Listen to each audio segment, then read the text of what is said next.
In this video, we're going to be talking about making money as a music producer, giving you some tips from personal experience, tips I've learned from others, and hopefully you can generate this into your own income. So the first tip would be sample packs. Majority of producers will know about sample packs. There's a range of products you can sell like sample loops, drum kits, one-shot kits, even VST libraries. But what you need to consider in this step is your quality good enough? Do you even have a following or audience that will buy your product? So definitely working on your craft is very vital. And to get a sense of if your quality is good enough, just DM random producers on Instagram, send them your sounds, and if they like them, then they're definitely gonna mess with them in the future. You've always got to bear in mind, will people come back for more? So if you've got the quality there, then definitely people will come back for more. I've seen a lot of people that post their kits on Instagram and tell people to share it, tag 3 friends to get the free kit.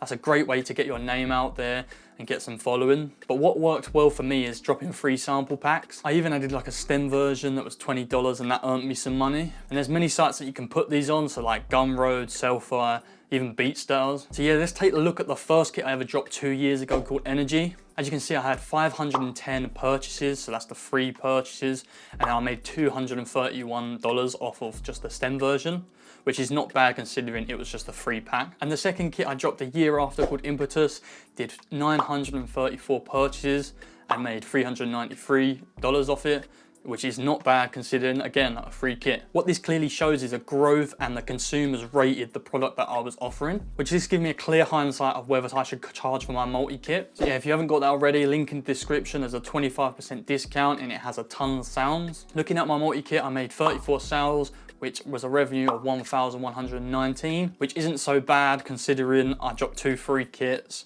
and I don't have the biggest following. So I feel like that plan really worked well. There's other things you can do with your samples, like other distributors like Waves, Lanza, which is a way to upload your sounds. If they're good quality, they'll accept them and people can just download them that way and pay for them. And that sort of helps because it gets your name established as well. Next is selling beats. This is more my main source of income when it comes to music. And what worked for me is obviously creating a type beat channel and just uploading them to BeatStars. This can be challenging because it's very heavily saturated. So you need to find what works, be consistent, and literally just stand out from the rest. So what I would do, I'd find an artist that's up and coming, that has like a high search volume and doesn't have as many channels making them type of beats. You can even run like a Google ad on your type beat. So as you can see, I paid £15 for this to get 773 views. And this sort of like got it in the algorithm and it's on like 12,000 views right now. This actually landed me a placement of the song Too Slow by Chase Shakur, which has over like 2 million Spotify streams. So that's a good way to get revenue. So what I want to show you is one of my best months when it comes to selling beats. As you can see here, I made 23 sales, mounted to 1,319.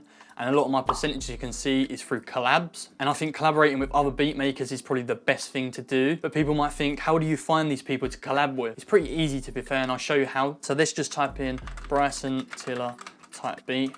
Once you search that, you'll find a ton of channels that are doing them type of beats and they will want samples. Just go on their channel, hit them up in the DMs and just say, I'm gonna add you to our monthly list, and just send out monthly samples to them. They're always gonna use them if they're fire. And this is good because it gives you more sales, builds a relationship with other producers, and just opens more doors. And that brings me on to the next part, building relationships. Why is this important? Well, the more people you know, the more options and doors you have open. As I said before, just hit up other artists, producers, and just ask to work with them. And if you're making samples with other producers, they're going to be handing out these samples to other people that might have just connections, which could land a placement. And the more people are liking your work, the more followers, more of an audience, and more that you'll sell your product. You could find yourself a new up-and-come artist and just build from the ground up together if they have potential and if you work consistently, and you can both build an audience sort of together and just open up more doors. There's a few people I know that offer engineering vocals for other artists. This can be good because you can just hit up and coming artists, smaller artists,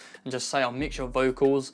This gives you a chance to learn and also make a little bit of money. This brings me on to the next tip, online content. Why is this good? Once you're making that top quality content that other people are enjoying, this is gonna give you an audience to sell your products to. And this is also gonna alert and give you a platform to other producers and artists to show your work. There's a lot of things you can do, YouTube, TikTok, Instagram Reels, which is a great platforms to showcase your music production. And you can build a following audience that might in future buy your product. In order to get the best results from these platforms, you gotta think outside the box, make your content unique, make people want to come back and use and see your products. And the more you grow an audience, the more opportunities come your way, especially with like brand deals, affiliate links. A few people I know have done brand deals for like Splice, TrackLib, and even promoted plugins. So even running like ads on YouTube can give you a little revenue. So like last month I didn't upload too much, but I got $21 from that. And I want to touch on what I said earlier, affiliate links. There's different ways you can do this. You can just add your items to the descriptions of your content,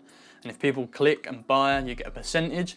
Or you can just go to brands, say I want to do an affiliate link, they can just sign you up, and if someone buys this link that you tell people to click on, then you get a percentage of that. Lastly, streaming royalties. So using services like PRS, DistroKid, they're good because you can get streaming revenue from like TikTok, Spotify, Apple Music. If you're into making like instrumentals, you can just upload them on Spotify, get them paid revenue.